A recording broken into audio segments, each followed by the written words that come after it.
En nombre del Padre, del Hijo, del Espíritu Santo. Padre, Amén. del Hijo, del Espíritu Santo. Amén. Amén. Damos gracias, Señor, por este día, por este compartir. Te doy gracias, Señor, por estos sacerdotes que nos estamos uniendo en esta fraternidad de esta noche. Gracias por ellos, por sus vidas, sus ministerios, sus comunidades. Te pido que los bendiga, los guarde, los proteja, los guíe y siempre te quedes con nosotros. Bendice toda esta reunión, todo este compartir. El Padre Jorge Mario, bendícelo y todo, Señor, sea para tu gloria y tu honra. Amén. Amén. Amén. Padre, si quiere, entonces Amén. vamos a silenciar los micrófonos para que podamos escuchar aquí al Padre Jorge Mario y pues todos estar aquí unidos. Aquí les quiero presentar al Padre Jorge Mario. El Padre Jorge Mario ha sido un gran amigo, nos conocemos desde hace muchísimo tiempo. Imagínense, yo antes de ser seminarista, este fue uno de los primeros que me echó el ojo para el seminario. Yo estaba estudiando Derecho en la universidad y ahí quedamos con la Facultad de Filosofía y él estaba estudiando filosofía y de una vez, venga para acá que quiero que venga al seminario. Y yo, no me interesaba mucho. El padre Jorge Mario es carmelita descalzo de Colombia, la sede de allí en Colombia, y usted ha sido el jefe, ¿cierto? Ha sido superior de los carmelitas también ahí en Colombia. Ahí le tocó por un Sí, fui tiempo. provincial y ya pagué el servicio militar. Ya lo pagó, ya pagó la pena. Los que hemos sido formadores, y provinciales ya pagamos el servicio militar de por vida. Listo, mi hermano, pues siga, compártanos el tema que tenías preparado. Bienvenido, Jorge Mario.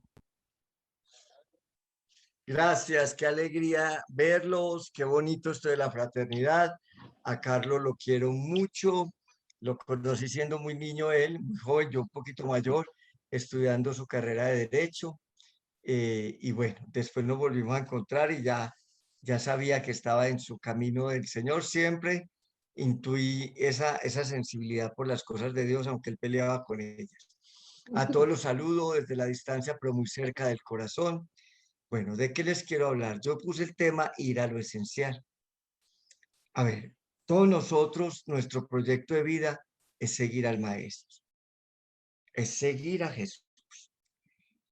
Y yo quisiera que fuéramos a lo esencial de seguir a Jesús, porque yo siento que a veces nos perdemos en ese camino de seguir a Jesús.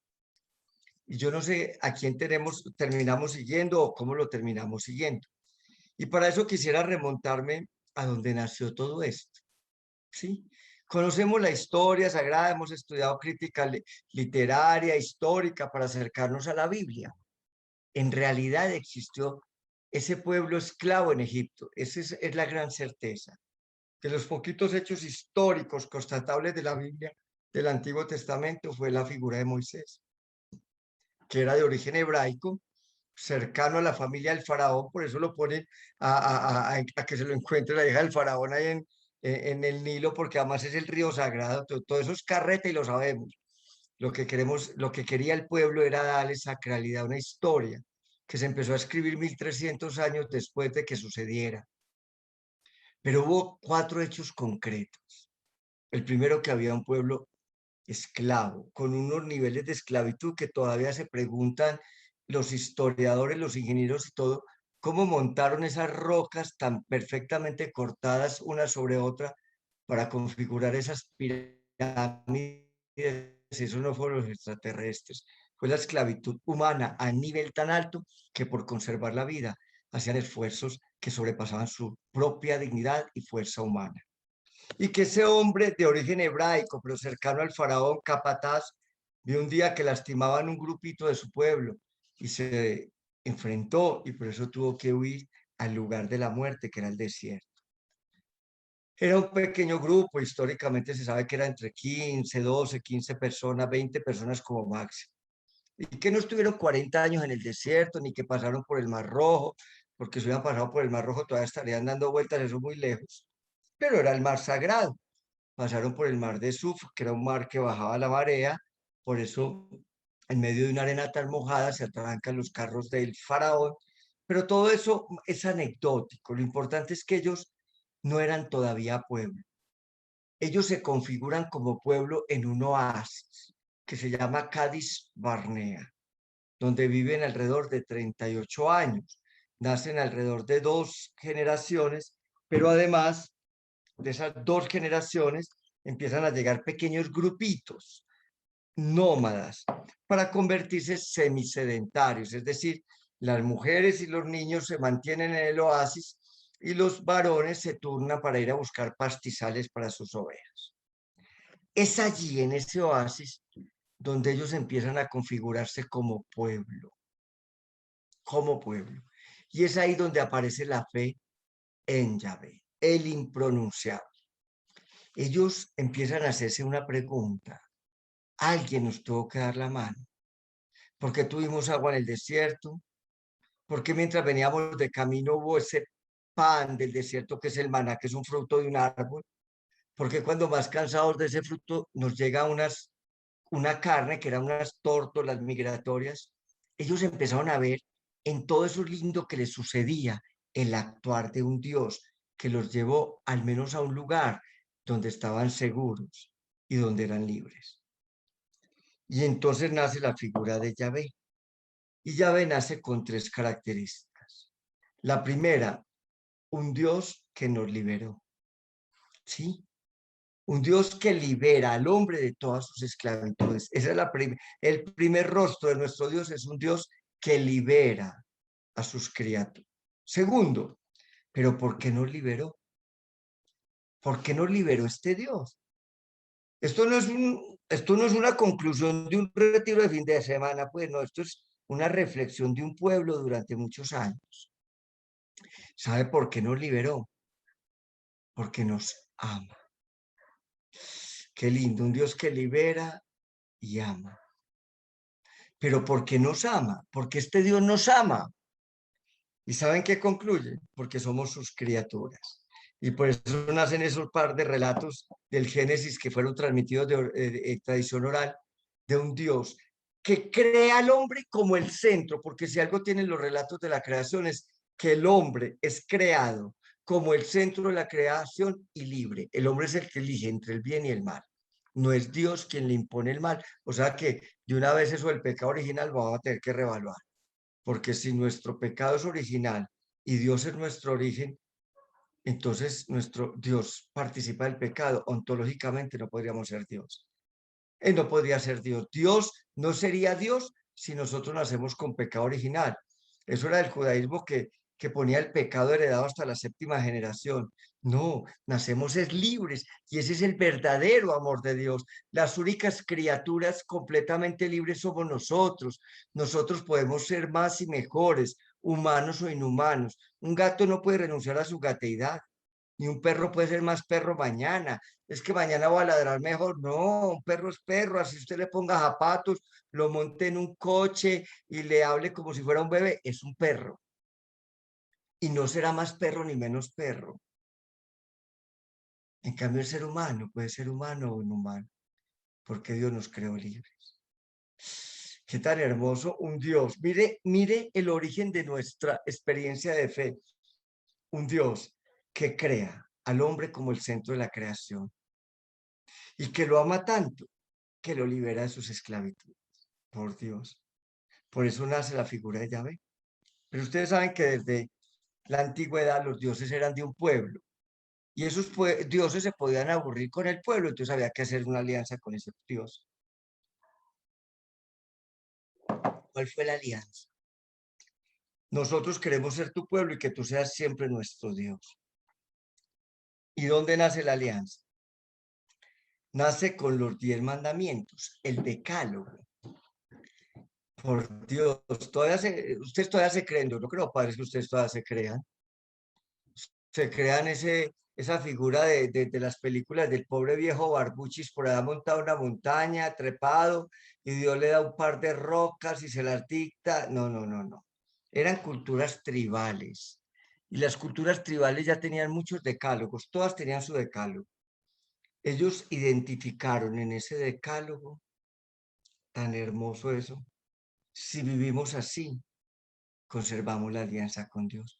Porque si ustedes miran los mandamientos, todos van en la línea de vivir en comunidad, que era lo que pretendía. Es que toda nuestra religión es un etos comunitario, vivir en comunidad. Es que donde no hay comunidad, no hay experiencia del resucitado. Ahorita en Pascua se van a dar cuenta que cuando están solos no ven al resucitado, solo cuando se encuentran con la comunidad, ahí es donde se hace visible el resucitado. Donde no hay experiencias de amor comunitarias, no está presente nuestro Señor resucitado. Entonces tienen ese decálogo y dicen, esta es la oportunidad que tenemos de conservar la alianza. Nos vamos a respetar, vamos a honrar a nuestros padres, vamos a amar a Dios en nuestros padres, en nuestros hermanos, no les vamos a robar, no los vamos a matar, no vamos a generar nada que pueda dañar al otro. Nada. ¿Cuál fue el problema? Ahí fue donde nos estrellamos todos. Que lo que montaron ellos en el arca no fue a Yahvé, sino esos 10 mandamientos. A Yahvé lo dejaron abajo. En el arca estaban los 10 mandamientos. Y Dios se convirtió en ley. Y absolutizaron la ley. Y por eso cuando llega Jesús, no eran 10. Eran más de 600 y más de 250 de carácter obligatorio. Y en nombre de esa ley, empezaron a excluir, a marginar, a generar élites, castas sacerdotales, levíticas, maestros de la ley, el fariseísmo que se las sabía de pe a pa, como decimos aquí en nuestra tierra, y en nombre de la ley empezamos a lastimar al otro, cuando el origen era cuidar al otro. Ahí fue donde nos perdimos. Es más, ya Yahvé no justificaba a nadie, no, ya se justificaba cada uno por la ley. Cumpliendo la ley se justificaba. Por eso la oración del fariseo en el templo y del publicano afuera. Gracias, Señor, porque yo no soy como este. Yo sí te cumplo, yo pago el diezmo, yo cumplo todo. Esa era la figura de Dios. Y por eso el hijo pródigo fue juzgado no por el padre, sino por el hermano mayor. Yo que siempre te he cumplido. Ese cumplía, pero no conocía el corazón del padre. En cambio, ese que se gastó la vida. Ahí nos perdimos. Y no se perdieron en esa época, nos perdimos todos nosotros. Padres, en eso nos perdimos todos. ¿Cuáles son las estructuras que nos sostienen a nosotros como caminantes en la fe, seguidores de supuestamente de Jesús? Y vamos a ser honestos. A mí me encanta decir todo esto porque de pronto no me vuelven a invitar, entonces mejor decirlo todo. Entonces yo sé que de pronto Carlos no me vuelve a invitar, entonces yo les tengo que decir lo que yo siento. A ver. ¿Sobre qué se sostenía el judaísmo farisaico en la época de Jesús? La ley como máxima expresión. En nombre de la ley, marginamos, excluimos, dañamos, declaramos quién es maldito, quién no tiene lugar en el corazón de Dios, porque no solo sacamos de la mesa, del banquete eucarístico, sino del corazón de Dios. ¿Cuál era la otra estructura? El sábado, que para nosotros es el domingo. La gente se confiesa de no haber ido a misa un domingo, pues no se confiesa de odiar a su hermano hace años. No, chuleando misas de domingo, a uno le llega a la gente, padre, llega en el evangelio, me vale. Uno para mortificar a la gente le dice, no le vale. Ustedes imaginan a Dios allá arriba, yo no sé si ya está muy computarizado, porque además lo pusimos en las alturas. Mira, es que este llegó tarde, pues que había mucho tráfico. Pero él tuvo la intención. Por Dios, qué ridiculeces con las que hemos vivido nuestro caminar de la fe. A la gente la hemos mandado al infierno por una misa de domingo. ¿Sí? ¿Cuál es el tercer pilar del judaísmo? El templo. El templo. Y nosotros todavía creemos que solo podemos salvarnos en el templo. Es más, prohibimos las misas en las casas, en las comunidades vulnerables, que no pueden llegar. Y hoy con los templos cerrados, qué risa. Nos tocó hacer misas virtuales. El templo, el lugar donde... Y el cuarto pilar, la persona sagrada. ustedes y yo como curas, el Papa y los obispos, y de pronto las monjas y los religiosos. Y por allá a la base, el pueblo de Dios. Por eso accedemos a la salvación, es por las personas sagradas. Y vamos a ser honestos, Padre, nos ha encantado. Nos ha encantado que nos suban en los nichos, que nos aplaudan, que nos reconozcan, que nos inviten a comer, porque igual ser religioso nos desclasa y ser curas más, porque la señora feligres de tu parroquia te invita a comer a tu casa, porque sos el cura. Así de bonito es. Y eso nos ha gustado. Sí. Por eso cuando nos equivocamos, se rompen los ídolos que hemos creado y por eso a la gente le duele tanto. No nuestra equivocación, sino que nos hayamos mostrado tan inmaculados. Pues bien, hermanos, todo eso nos ha hecho mucho daño. Y si ustedes miran, eso eran los 4 pilares del judaísmo y lo son del cristianismo de hoy. Nosotros tenemos un judaísmo disfrazado de cristianismo. Todavía estamos fundamentados en la ley. ¿De qué se conviene la gente? 10 mandamientos. Y esas son las catequesis que hacemos a los niños de primera comunión. ¿Cuál es el otro pilar? El dominio. ¿Cuál es el otro pilar? El templo y la persona sagrada. Ese es el judaísmo. Ese es el judaísmo. Y ahí es donde nos hemos equivocado. Por eso me parece tan lindo ese primer milagro de Jesús en el Evangelio de Juan. Todo el mundo pone ese evangelio en los matrimonios, pero pues eso no tiene nada que ver. O sea, que haya sido en una boda, es que nosotros traemos los evangelios de los cabellos. No, eso es todo un planteamiento de lo que significa la novedad de Jesús en medio de nuestro caminar para Juan. Miren, hermanos, ¿qué se les había acabado? El vino. ¿Qué es el vino? ¿Qué es el vino teológicamente? El vino teológicamente significa la alegría del hombre. Donde no había vino, no había alegría. Y por eso la boda era la fiesta por excelencia. Por eso los profetas hablaban del cielo o del reino como un banquete de bodas. Que se les acabara el motivo de la alegría era lo más triste que podía haber. María sabía cuál era su alegría. ¿Cuál era la fuente de la alegría? Y le dijo, mi hijo, se les acabó la alegría. ¿Y yo qué? María se puso a decirle, ay, mi hijo, hágalo por mí. Vea que usted se vino con los discípulos, con los suyos, se tomaron todo el vino. Ni le dijo, mi hijo, no, no, no, no. ¿Qué dijo María? A todos los que están al lado, hagan lo que Él les dice. Es que, hermanos, el día que hagamos lo que Jesús nos diga, vuelve la alegría al corazón del hombre. Pero es que nosotros hace mucho tiempo no hacemos lo que Jesús nos dice.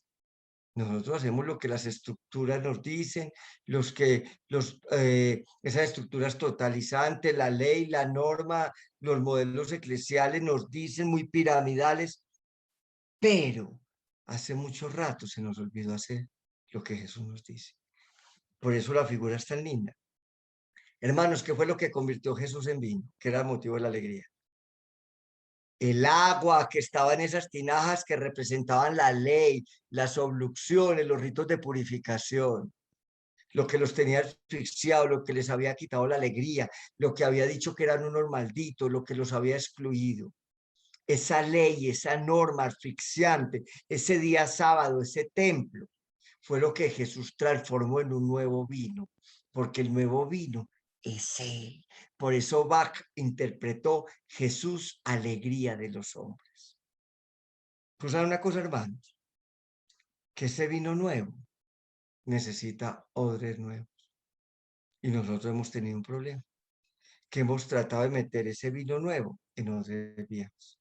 Hemos tratado de poner a decir a Jesús lo que dice el fariseísmo judaico. Y ese no es el lenguaje de Jesús. Un Dios que excluye, que margina,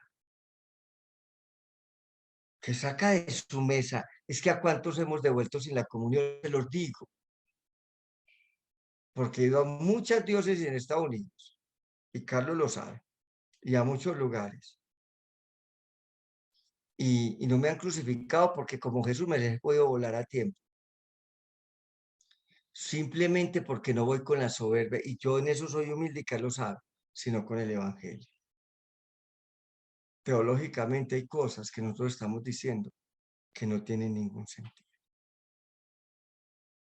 Tenemos que ser odres nuevos para que se pueda meter en nuestro corazón ese vino nuevo y no se rompa el odre. Por eso les hablo del seguimiento viviendo en lo esencial. ¿A quién seguimos? ¿Al Dios del fariseísmo, del judaísmo farisaico? ¿A ese que ha sido la fuente del mayor ateísmo cristiano porque nos respira en el cuello para mandarnos a los infiernos, como decía Feuerbach? ¿O porque le quita la alegría a los hombres y yo no concibo un Dios que no se ría ni baile con el hombre, como lo dijo Nietzsche? ¿O el que adormece el pueblo para que lo exploten otros, como lo decía Marx, como el opio del pueblo? ¿O el del infantilismo del que habla Comte? Sí, tenemos que ser odres nuevos que recibamos la propuesta del reino de los cielos. Ustedes saben que entrar en el reino es entrar en la lógica de Jesús. Por eso le cuesta tanto a los camellos. Porque era entrar con una agujita que era la entrada a las ciudades que era tan estrecha. Porque bajarnos de nuestras lógicas, bajarnos desde nuestros referentes nos cuesta mucho. Y queremos hacer a Dios a nuestra imagen y semejanza. Y se nos olvida que estamos llamados a ser imagen y semejanza de Dios. ¿Sí? Como siempre, ha sido una tarea difícil. Cuando el Papa vino a Colombia, en Medellín, hizo una homilía extraordinaria. Ojalá la busque. La hizo en el Olaya Herrera, un aeropuerto en Medellín, y hablaba del seguimiento. Especialmente, esto fue para nosotros los curas. Y dice un párrafo de su homilía así: que este camino de seguimiento supuso en los primeros seguidores de Jesús mucho esfuerzo de purificación. Algunos preceptos, prohibiciones y mandatos los hacían sentir muy seguros. Cumplir con determinadas prácticas y ritos los dispensaba de una inquietud, la inquietud de preguntarse: ¿qué es lo que agrada a nuestro Dios? Jesús el Señor les señala que cumplir es caminar detrás de Él, y que ese caminar los ponía frente a leprosos, paralíticos y pecadores, los que tenemos en nuestras parroquias, en nuestras pastorales. Hay nuevas lepras, hay muchas parálisis y hay mucho pecado. Esas realidades demandaban mucho más que una receta o una norma establecida. Aprendieron que ir detrás de Jesús supone otras prioridades, otras consideraciones para servir a Dios, para el Señor. También para la primera comunidad es de suma importancia que quienes nos decimos discípulos no nos aferremos a cierto estilo, a ciertas prácticas que nos acercan más al modo de ser de algunos fariseos de entonces que al de Jesús. La libertad de Jesús se contrapone a la falta de libertad de los doctores de la ley de aquella época, que estaban paralizados por una interpretación y práctica rigorista de la ley. Jesús no se queda en un cumplimiento aparentemente correcto. Él lleva la ley a su plenitud y por eso quiere ponernos en esa dirección. En ese estilo de seguimiento se supone ir a lo esencial. Significa renovarse e involucrarse. Son tres actitudes que tenemos que plasmar en nuestra vida de discípulos. Sí, hermanos. Por eso llamé esto ir a lo esencial. De eso es lo que le habla el zorro al Principito y que es invisible a los ojos, que solo se puede ver con el corazón, que es ir a lo esencial. Preguntémonos qué es ir a lo esencial. Ir a lo esencial no se trata de romper con todo, pues chocar con todo, convertirnos pues como en Quijotes peleando contra molinos de viento, contestatarios. No, no, de eso no se trata. Es el no apego a la norma y a la ley. Vale, hermano, vamos a ser honestos. Hemos sido párrocos, agentes de pastoral, vicarios, yo no sé. El cumplimiento de actos, de ritos, que no cambian la vida, que no generan experiencia de Dios, lo hemos vivido todos los días. Celebraciones lindas, gente como, pues, gente en la misa. Sí. Nuestros pueblos son creyentes, nuestras comunidades son creyentes. Tenemos que buscar espacios que generen no prácticas, sino experiencias de Dios, que toquen el corazón. Sí. El Papa nos dice, no puede ser una costumbre porque tenemos un certificado de bautismo. Y eso debe partir de una experiencia de sentirnos todos amados. Padres, si nosotros no estamos diciéndole a la gente que todos son hijos entrañablemente amados por Dios, si no los estamos llevando a experimentar ese amor, y a que ellos sepan que para Papá Dios, todos absolutamente somos importantes, nos estamos equivocando. Porque a veces nuestras pastorales van más en la línea de que ellos se sientan culpables, pecadores, excluidos, fuera del corazón de Dios. Y entender que nuestro Dios es un Dios que no es estático porque la fuerza del Espíritu es una dinámica y que nosotros no somos perfectos, pero que estamos llamados a la perfección y que no somos santos, pues estamos llamados a la santidad, a ser todos los días más y mejores. Sí, eso significa ir a lo esencial, ir al corazón de un padre que es capaz de entregar a su hijo, y lo vamos a celebrar la otra semana. ¿Para qué? Para que dé la vida por cada uno de nosotros y por cada uno de los que inclusive dicen no creer en él, porque eso es lo más lindo de la fe, que aunque dejemos de creer en Dios, Dios nunca deja de creer en nosotros. Sí, un Dios que es capaz de entregarla hasta la última gota de su sangre por cada uno de nosotros. Valemos, hermanos, todos nosotros, el precio de su sangre. Hasta estos curitas que con estas manos que consagran, también han tocado el pecado, que con estos ojos que miran con tanta bondad, también han visto el pecado, que con estos labios que bendicen y absuelven, también han pronunciado el pecado, que con estos oídos que escuchan han oído el pecado, y que con este corazón que se ensancha, porque para mí ese es el sacerdocio, para que quepan tantos, también se ha albergado el pecado. Eso es ir a lo esencial.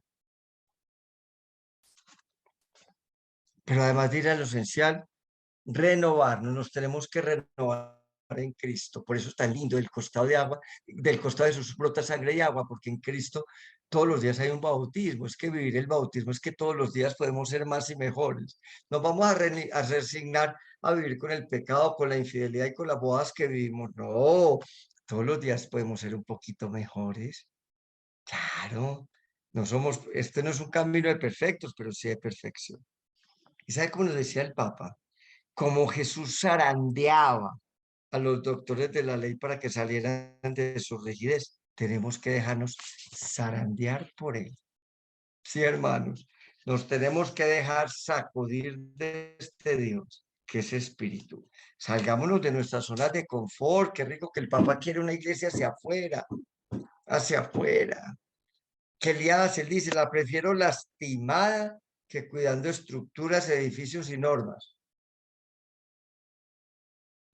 Todo el día, pues, cuidando estructuras, normas rígidas que no se salgan un centímetro y el ser humano fuera lastimado. Por Dios, recuerden que la iglesia tiene que ser como un hospital de guerra, hermanos, donde todo el que llegue pueda encontrarse con el amor de Dios. Yo no sé cómo viene usted su ministerio, pero si todo el que llega a nuestros despachos, a nuestro corazón, no se va un poquito mejor, aunque sea sonriendo, abrazado o dignificado, nos estamos equivocando. Así hagamos cosas muy buenas, así llenemos la iglesia de gente y de grupos de oración, así promovamos cualquier proyecto, porque como dice Pablo, me puedo hasta dejar quemar vivo, pues si no hay amor de nada sirve. Una campana que suena, un metal que solo hace ruido. Hoy la iglesia es zarandeada por el Espíritu para que deje sus comodidades y sus apegos. Nos metimos en zonas de confort. Vivimos muy bueno. Hasta el cura más miserable en el mundo vive mejor que sus vecinos, porque mándelo para el África y el que mejor come es el cura. Sí, vamos a ser honestos. Vivimos bien, vivimos bien. Sí, tenemos que salirnos de esas comodidades, de esas zonas de confort. Y yo no quiero decirles que tenemos que ir a vivir mal, no, es que salgámonos de esas comodidades estructurales más que económicas, de eso que nos da tanta seguridad a nosotros, porque es de lo que nos pegamos para no confrontarnos a nosotros mismos como los principales seguidores, los que tenemos que dar el mayor testimonio, a los que se nos tiene que notar más la radicalidad evangélica. Por eso el documento de Aparecida, que es para América Latina, pero que le tiene que servir también al norte, porque es que Jesús es el mismo, habla de que necesitamos una iglesia atractiva y atrayente. Y dice, no por el proselitismo, sino por el amor. Atractiva y atrayente. ¿Y sabe qué más agrega Aparecida? Y para eso hay que superar estructuras ultra antiguas. Uy, tenemos que hacer como los camilleros del amor, hay que tumbar techos, techos para que el paralítico esté frente a Jesús. Sí, hay que tumbar cosas. Todavía estamos aferrados a una iglesia de hace muchos siglos, todavía vivimos más del Concilio de Trento que el Concilio Vaticano II, nos cuesta la novedad, nos cuesta un Jesús que nos hace libres, que nos quita muchas parálisis. Muchas parálisis. Hay que quitar todo eso. Vemos techos. ¿Cuál es el miedo? ¿Cuál es el miedo de darle comunión a una persona que ciertas formas han dicho que no? ¿Cuál es el miedo de dar una absolución cuando nos volvemos y que la aduana de la gracia? ¿Cuál es el miedo de acoger a los que nadie acoge? ¿Cuál es el miedo de tener leprosos cerca de nosotros? ¿Cuál es el miedo? Si ustedes y yo también hemos tenido lepras. Sí. Sí, también hemos vivido infidelidades. También, todos nosotros. ¿Quién de nosotros no? El que esté libre de pecado que tire la primera piedra del Evangelio esta semana. Y Jesús no le arrojó piedras, que era el único que las podía arrojar. ¿Sabe qué le arrojó Jesús? Pedazos de su corazón, toda su misericordia. Y se quedó agachadito para mirarla a los ojos, porque una mujer condenada a ser apedreada no podía levantar la mirada, tenía que tener la mirada de rostro en tierra, porque el mirar de Dios es amor. Por eso estuvo agachado. ¿Y saben lo que escribía en el suelo? Que la ley, no, ya se habían ido todos. ¿Sabe qué hacía Jesús? Lo que tal vez no hemos sido capaces de hacer nosotros. Jesús le pintaba corazón. Jesús le quería decir de todas las maneras que la amaba, que su amor era más grande que su pecado. Eso, esto de verdad, hermano, esto de renovarse implica sacrificio y valentía. Y tenemos que ser valientes. Nos la tenemos que jugar por el reino, por el evangelio, por la propuesta de Jesús que le costó la cruz. Puede que nos cueste críticas, hasta señalamientos y hasta jaladas de orejas de los obispos. Pero si no vamos al evangelio, ¿qué sentido tiene nuestro caminar? Y el tercer movimiento es involucrarse, hermanos. Involucrarse significa crecer en el valor para arrojarnos, arrojarnos. Hermanos, ¿saben qué es involucrarse? Se lo voy a definir de esta manera. Unos huevos con jamón. Sí. En los huevos con jamón la gallina participa, pero el cerdo se involucra, deja la piel. Nosotros somos como las gallinitas participando, pues nos cuesta involucrarnos, dejar la piel, el cuero, inclusive dar la vida y tener incomprensiones. Necesitamos un coraje evangélico que brota de saber que muchos hermanos, muchos, tienen hambre de Dios. Sí. No hace unos años yo le di una charla a unos obispos. Era un grupito de obispos que iban para un encuentro. Tenía que darles una formación y empecé a trabajar por la mañana. Yo siempre tengo fe de que algo puede servir. Dicen que no hay nada más inútil, que hay tres cosas muy inútiles: bañar perros, confesar monjas o predicarle a curas. Pero bueno, yo dije, bueno, vamos a ver si logramos algo. Yo tengo mucha fe. Y en el almuerzo empezaron esos obispos a hablar de sus dioses y decir, no, es que en mi diócesis hay muchas iglesias de esas de jaraje, que son un negocio. Y hablaban y hablaban. En la tarde le dije, ¿sabe qué? Una cosa padre. Casi toda la gente que está en esas iglesias, al menos en nuestros pueblos, hablo con Juan, que es de Honduras, bueno, estuvieron en la nuestra. Y casi todos se fueron para esas iglesias buscando a Dios, porque nosotros no lo encontramos.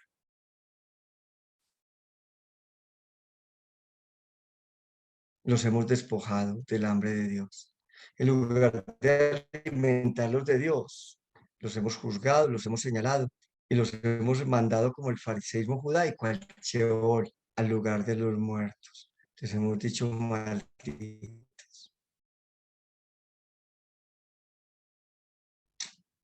¿Saben qué, hermanos? Involucrarse significa no impedirles el encuentro. El Papa nos lo dice en la bula del año de la misericordia. Nosotros no somos una aduana de la gracia, somos instrumentos de la gracia. Abrir el corazón de la iglesia como está abierto el corazón de Dios, y nosotros somos los que tenemos que hacer eso. No podemos ser cristianos que hacen continuamente ese estandarte de prohibido el paso. No, tenemos que reconocer que nuestra iglesia no es nuestra, es de Dios.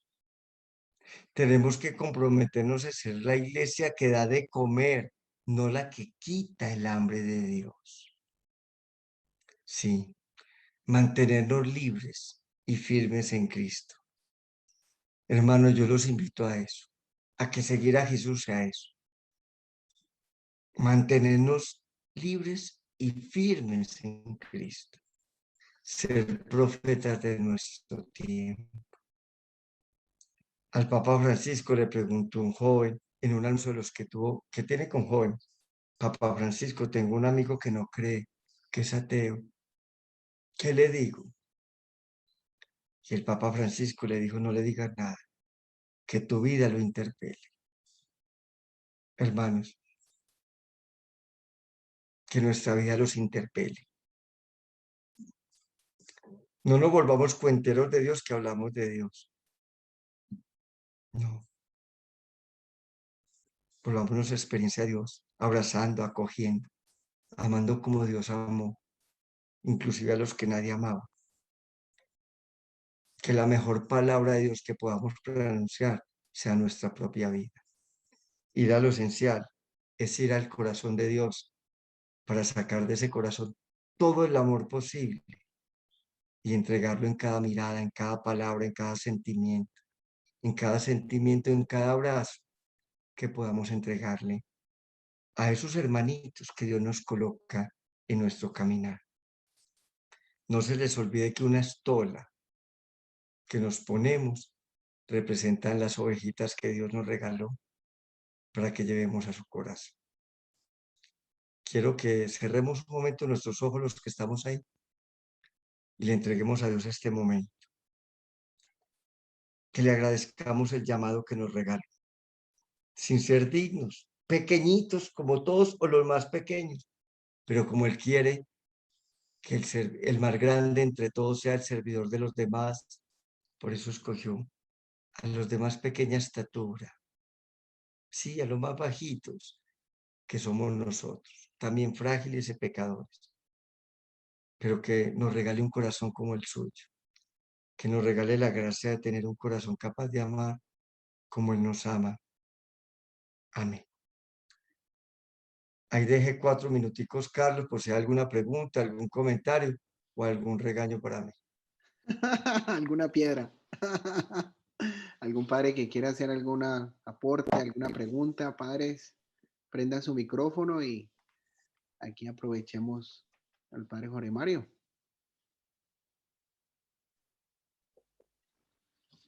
Los padres un poco tímidos.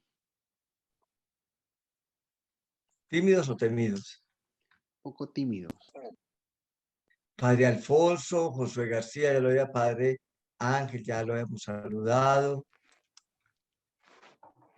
Padre Pedro, ¿alguna preguntita? Benedicto, Carlos Sánchez. Pues algo que me llamó la atención, como lo es el tema ir a lo esencial, una frase que coloqué es que no estemos pendientes de las estructuras, sino de hacer caso a Jesús. Pienso que muchas veces nos conformamos con esto lo que se hace, esto es lo que siempre se ha hecho, y entonces quedamos como una caja cuadrada y como que no vemos un poco más allá. Entonces es ver la necesidad del otro, ver la realidad en que vivimos, y pues eso hay que asumirlo y vivirlo así como lo hizo. Gracias, Pedro. ¿Sabes una cosa, Pedro? La verdad nos hace libres y la verdad es Jesús. No hay otra verdad en nuestra vida. Él es la verdad absoluta. ¿Algún otro padre que prenda su Gracias, micrófono padre. y comparta?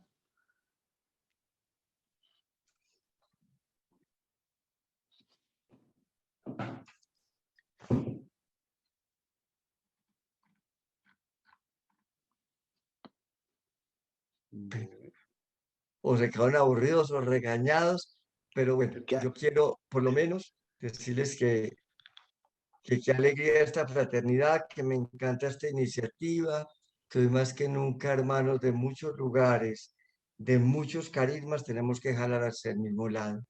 Y al lado que tenemos que jalar es hacia el corazón del Padre, donde solo hay un océano infinito de amor para todos nosotros, sus hijos. Carlos, para ti, para todos ellos y para todas nuestras comunidades, permítame humildemente entregarles un abrazo y mi bendición. En el nombre del Padre, del Hijo y del Espíritu Santo. Amén. Qué gusto haberlos tenido cerca, aunque fuera de una manera virtual.